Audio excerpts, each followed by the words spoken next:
नमस्कारम अरिहंताणम तहेव सिद्धाणम आयुर्वज्जायाणम लोयम मिया सव्यसाहूणम। 24 तीर्थंकर भगवान की, तपोभूमि के मूल नायक विश्वप्रभु भगवान महावीर स्वामी की, गुरु गौतम स्वामी की, द्वादशांग में निर्वाणी माता की, चार्य चक्रवर्ती आचार्य श्री शांत सागर जी महाराज की, आचार्य गुरुवत श्री पुष्पदंत सागर जी महाराज की, बोलिए आचार्य गुरु एक चार प्रज्ञा सागर जी महाराज जी की।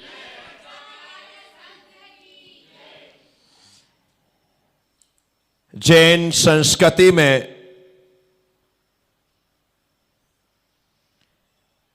इसे समृद्ध करने वाले बहुत से आचार्य साधु संतों के साथ साथ पंडित विद्वान भी, जिन्होंने समय समय पर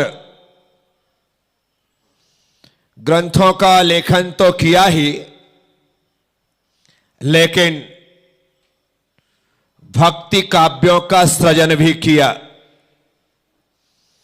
हम प्रतिदिन संध्याकालीन सत्र में किसी एक भक्ति स्तुति का सहारा लेकर के भगवान जिनेंद्र का गुणानुवाद करते हैं।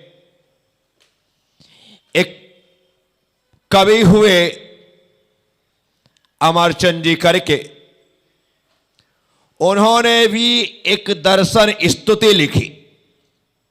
जैसे प्रभु पतित पावन में अपावन चरण आयो शरण जी, ये ऐसी स्तुति है जो सारे देश में क्या पूरी दुनिया में जैन समाज के द्वारा पढ़ी जाती। परंतु इसका मतलब यह तो नहीं कि एक ही स्तुति लिखी गई,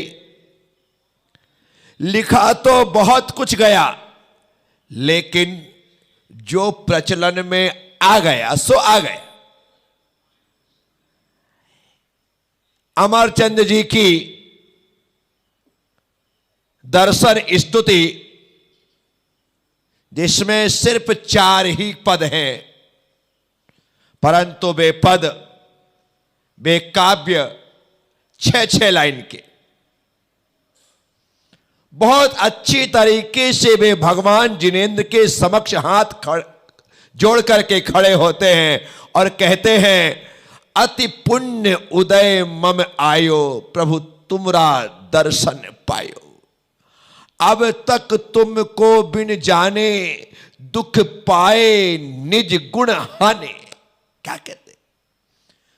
जब पुण्य का उदय आता है तभी भगवान जिनेंद्र के दर्शन होते हैं। आप यदि देव दर्शन का नियम ले रहे हो ना, ले रखा है और रोज जा रहे हो, तो आपका पुण्य उदय आया तब आपने नियम लिया, और नियम लेकर के पुण्य उदय फिर आया तब आपने उस नियम का पालन किया। अन्यथा नियम तो लोग लहर में, हवा में जबरदस्ती ले भी लेते, लेकिन यदि उनका पुण्य का उदय नहीं होगा तो वे जिन दर्शन के नियम का पालन नहीं करें। अति पुण्य उदय मम आयो प्रभु तुमरा दर्शन पायो। पुण्य के उदय से ही भगवान जिनेंद्र के दर्शन मिलते हैं, यह मान के चलना। जिस दिन हमारा विशेष पुण्य उदय में आता है, उस दिन भगवान जिनेंद्र के साथ गुरु के दर्शन भी हो जाते हैं और धर्म श्रवण का अवसर भी मिल जाता है विशेष पुण्य उदय आने पर। अन्यथा कई बार तो ऐसा होता है, मंदिर जाने के लिए उठे, तैयार हो, नहा धो ले, निकलने ही वाले होते हैं कि कोई मेहमान आ जाता है। अब आप मेहमान को क्या कहोगे? कर्म उदय में आ गया, कि भगवान के चरणों में जाने वाला व्यक्ति मेहमान के कारण रुकना पड़ता है। अब आप कहो कि आप रुको, मैं अभी मंदिर होकर के आता हूं, तो मेहमान को कैसा लगेगा? इसमें इतना भी मैनर्स नहीं है। मंदिर तो बाद में भी जाया जा सकता है, भगवान कहीं भाग रहे हैं क्या? ना जाने कितनी बातें। और यदि ससुराल पक्ष का हो तो फिर तो कहना ही क्या। अब तो मंदिर क्या, दुकान भी छोड़नी पड़ेगी। यदि आप दुकान चले गए, ऑफिस चले गए, तो पत्नी का मुंह देखना शाम को। आपको तो कुछ पड़ी ही नहीं है। मेरा भाई आए या मेरे पिताजी आए या मेरे परिवार से कोई आए, आपको क्या लेना देना? इसलिए तो चले गए। मैं ही हूं जो आपका करती रहूं सुबह से शाम तक। इसका करो, इसका करो। देखो तुम्हारे घर के तुम्हारे मेहमान, तुम्हारे रिश्तेदार कोई आते हैं तो मैं ही तो पसीना बहाती हूं, आप करते क्या हो? अरे बाप रे। इसलिए ग्रह शांति हेतु दूसरा पूजा पाठ कभी नहीं करना। पत्नी के कोई रिश्तेदार आए तो उस दिन दुकान जाने का त्याग कर देना। इससे बड़ा कोई ग्रह शांति विधान नहीं है। क्या आपका दाम्पत्य जीवन सुखमय? पत्नी कहेगी कितने अच्छे हैं, देखो तो सही, जब भी ऐसा कुछ हुआ कभी भी ये दुकान नहीं गए, हमेशा गीत गाती रहेगी, मम्मी मैंने कोई पिछले जन्म में पुण्य किए होंगे कि मुझे राम जैसा पति मिला और तुम दुकान चली जाओ। मम्मी मैंने कोई पाप किए थे कि तुमने मेरी शादी रावण के साथ कर दी। एक मिनट में डिसीजन, एक सेकंड लगता है। दुकान जाने का त्याग, राम, दुकान चले गए रावण। विचार तो करो। तो भगवान के चरणों में आए हो ना, तो पुण्य का उदय है। क्या है? पुण्य का उदय। अति पुण्य उदय मम आयो, प्रभु तुमरा दर्शन पायो। अब तक तुमको बिन जाने, अभी तक मैंने आपको जाना नहीं, इसलिए क्या हुआ? दुख पाए गुणहाने, मैंने दुख ही दुख प्राप्त किए हैं और गुणों का नाश किया है। मैं हमेशा लोगों से कहता हूं, आपको जो चीज खरीदना है उसी दुकान पर जाना होगा। कपड़ा लेना है, कपड़े की दुकान पर जाओ। सोना लेना है, सोने की दुकान पर जाओ। सब्जी लेना है, सब्जी की दुकान पर जाओ। तुम सोचो कि सोना खरीदना है, कपड़े की दुकान पर पहुंच गए, कपड़ा खरीदना है, सब्जी की दुकान पर पहुंच गए, सब्जी खरीदना है। आप होटल में पहुंच गए, मिलेगी क्या? नहीं। जहां जो चीज मिलता है वही जाना है। इस स्थान पर पुण्य मिलता है, इस स्थान पर सुख मिलता है, यहां पर आकर के ही वह सच्चा सुख पाया जाता है। तो क्या कह रहे? दुख पाए गुण हाने। हे प्रभु, आपके पास अभी तक नहीं आया तो मुझे दुख ही दुख मिला और मेरे गुणों का नाश हुआ। फिर क्या कहते हैं पंडित अमरचंद जी? पाए अनंते दुख अब तक, जगत को निज जान कर। क्या कहते हैं? अभी तक संसार को अपना मान करके, जान करके मैंने दुख ही दुख पाए। मैं समझता था सुख घर में है, परंतु आज समझ में आया सुख इस दर में है। आज समझ में आया, इसीलिए पाए अनंते दुख अब तक, जगत को निज जान कर। यह मोह की परिणति है। क्या है? जीव जो अपना नहीं है उसे अपना कहता है, और जो अपना है उसे सपना कहता है। क्या? जबकि ज्ञानियों ने कहा सपना है संसार। क्या कहा? सपना है संसार। ये जितना जगत दिखाई दे रहा है ना, ये सब सपना है। क्योंकि सपने कब दिखते हैं? जब आंख मूंदी हो, जब आंख नींद में हो हम, तब सपने दिखाई देते। और यदि ये जो सपना कहा जा रहा है, जो दिख रहा है, हम मोह की नींद में हैं, तो ज्ञानी जन कहते हैं ये संसार सपना ही है, क्योंकि तुम मोह की नींद में सोए हो और उसे देख रहे हो।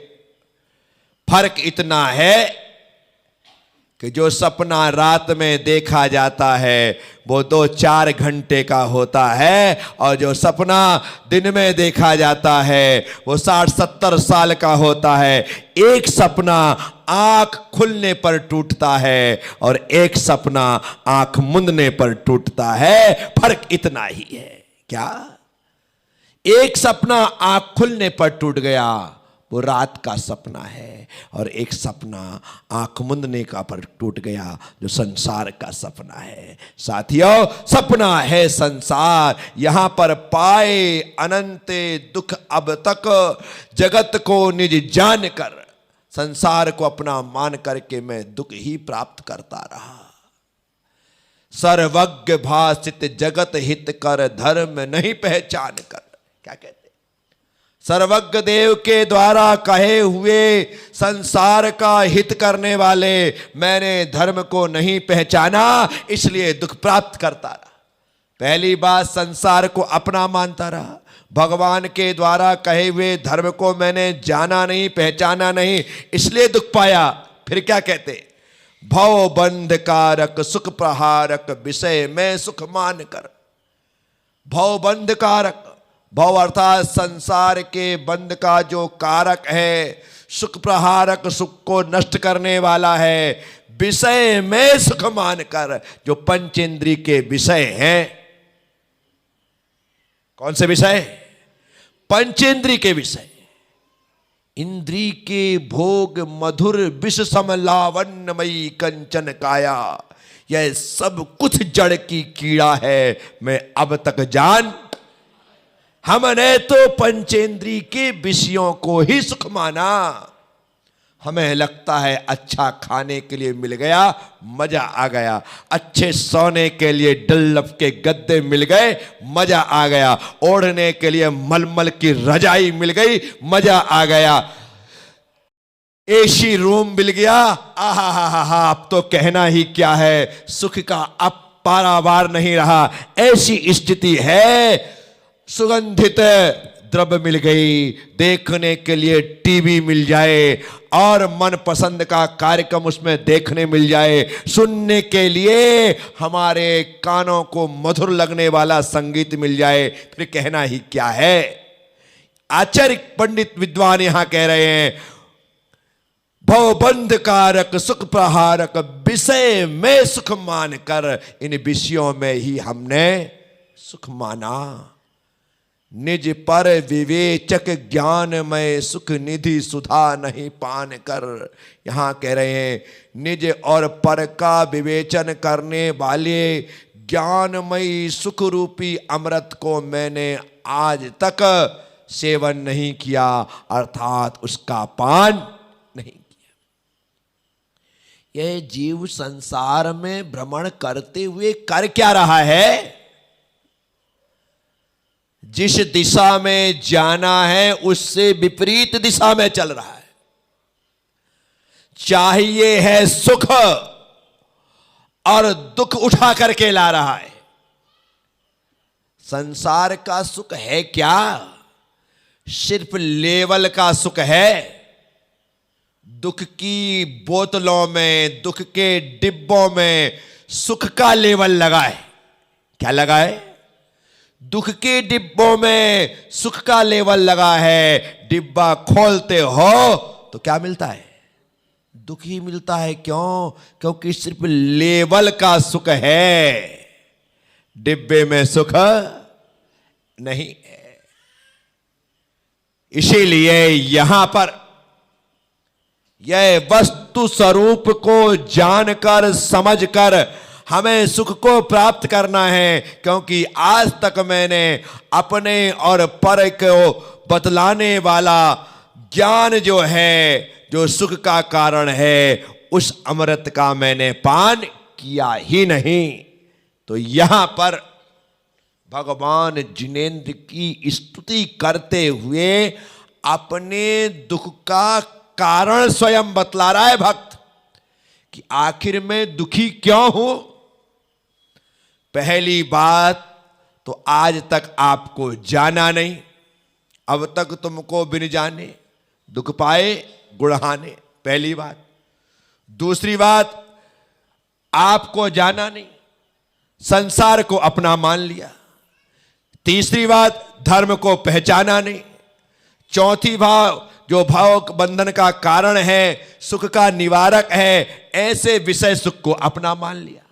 और पांचवी बात, उस सुख रूपी अमृत का पान किया नहीं, इसलिए मैं दुखी हूं, ऐसा भक्त भगवान से निवेदन कर रहा है।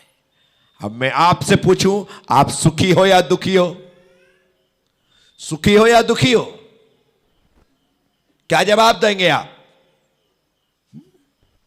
हंसते हुए चेहरे से तो लग रहा है कि आप सुखी हो, और रोते हुए मन को देख करके समझ में आ रहा है कि आप, ऊपर से तो हम इतना हंसते हैं, इतना हंसते हैं कि हमारी पूरी बत्ती सी दिखाई देती, और भीतर से इतना रोते हैं, इतना रोते हैं कि हमारी हकीकत दिखाई देती।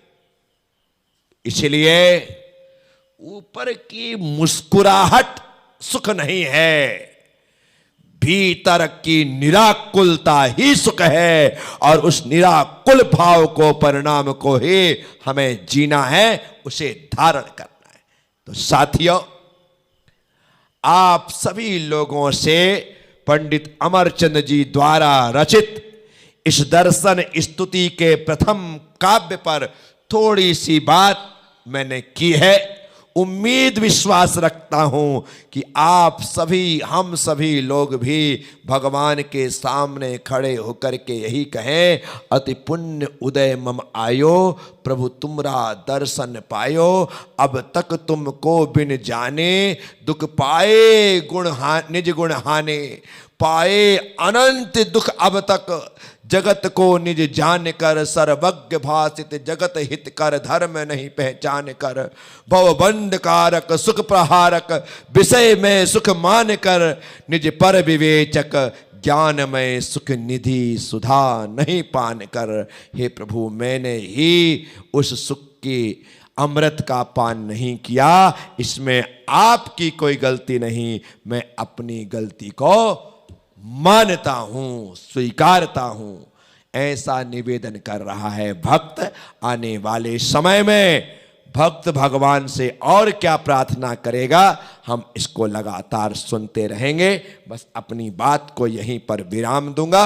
ओम नमः। सबसे क्षमा, सबको क्षमा। जय गुरुदेव, जय महावीर। सिर्फ 3 प्रश्न मुझे आपसे पूछने हैं, रोज पूछता हूं, आज भी पूछूंगा। 3 लोगों को सम्मानित किया जाएगा, पुरस्कार दिया जाएगा, और आप उस पुरस्कार को प्राप्त करेंगे। हमारे रूपेश जी जैन दिल्ली से यहां पर उपस्थित हुए हैं, और बड़ी भक्ति के साथ, बड़ी श्रद्धा के साथ, बड़ी भावना के साथ वो जब भी आते हैं, उज्जैन आने का प्रसंग भर मिले, वे दिल्ली में ही एक पांव से खड़े रहते कि चलो उज्जैन चलेंगे तो गुरुदेव के दर्शन मिलेंगे, तपोभूमि के दर्शन मिलेंगे। तो रूपेश जी यहां पर हैं, इसने कहा हाँ, तो यहां पर रूपेश जी हैं, उनकी ओर से यह पुरस्कार यहां पर प्रदान किया जाएगा। आप रूपेश जी के सम्मान में जोरदार तालियां बजा दें। इसके साथ ही हमारे भाई नितिन जैन गोलू का आज जन्मदिन है, वो जयपुर निवासी हैं, उनको मंगलमय आशीर्वाद और बहुत बहुत शुभाशीष उनके ओर से भी यहाँ पर आरती आदि यहाँ पर सब कुछ की जाएगी। आप उनके सम्मान में भी ताली